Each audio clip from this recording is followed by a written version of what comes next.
আসলে রোস্টিং মানে শুধু এন্টারটেনমেন্ট না, রোস্টিং মানে প্রতিবাদও বোঝায়। কিন্তু কিছু রোস্টার আছে যারা রোস্টিং এর নামে চাটাচাটি, ভিউ ব্যবসা আর অশ্লীলতাও করে। তারা নাকি রোস্টার, যারা রাস্তায় রাস্তায় লাগায় বেড়ায় হার বালের পোস্টার, যাদের গায়ে গন্ধ মাথায় নাই ব্রেন।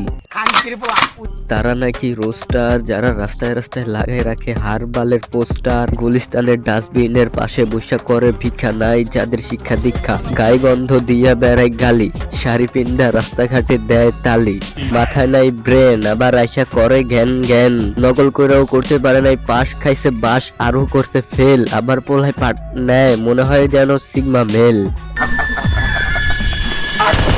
হোয়াটসঅ্যাপ লোকজন দিছি আপন, আমাদের কমিউনিটিটা প্রায় ধ্বংসের পথে। একটা সময় রোস্টিং মানে ছিল অন্যায়ের বিরুদ্ধে প্রতিবাদ। পুরা দেশ, পুরা জাতি, পুরা কমিউনিটি যখন চুপ থাকতো তখন আমাদের এই রোস্টাররাই কথা বলতো। পুরা কমিউনিটি যখন চুপ থাকতো তখন আমাদের এই রোস্টাররাই কথা বলতো। মানুষ তখন রোস্টিং মানে প্রতিবাদ বুঝতো, কিন্তু এখন রোস্টিং মানে অশ্লীলতা।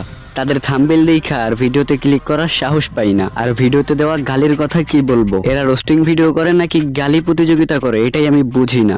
আবার এক একজনে আইসা বলে গালি দেওয়া নাকি একটা আর্ট, আর যে গালি দেয় সে নাকি একটা আর্টিস্ট। আবার এক একজনে আইসা বলে আমি গালি দেবো, তোমরা জাস্ট এটাকে অ্যাবাউট করবা। ওকে ফাইন, আমরা আপনাদের গালিকে অ্যাবাউট করব। কিন্তু আপনাদের কথা অনুযায়ী যদি অশ্লীল টিকটকাররা আমার কাছে আইসা বলে আমরাও অশ্লীল ভিডিও করব, তোরা জাস্ট এটাকে অ্যাবাউট করবি, তখন গোষ্ঠীর রোস্টার তোরা কোথায় যাবি? রোস্টিং মানে কি এটা তো তোরা জানোসই না। সময় পাইলে একটু বাপরে নখ দিয়ে রোস্টিং সম্পর্কে জাইনা নিস। আপাতত এতটুকুই বললাম, আল্লাহ হাফেজ।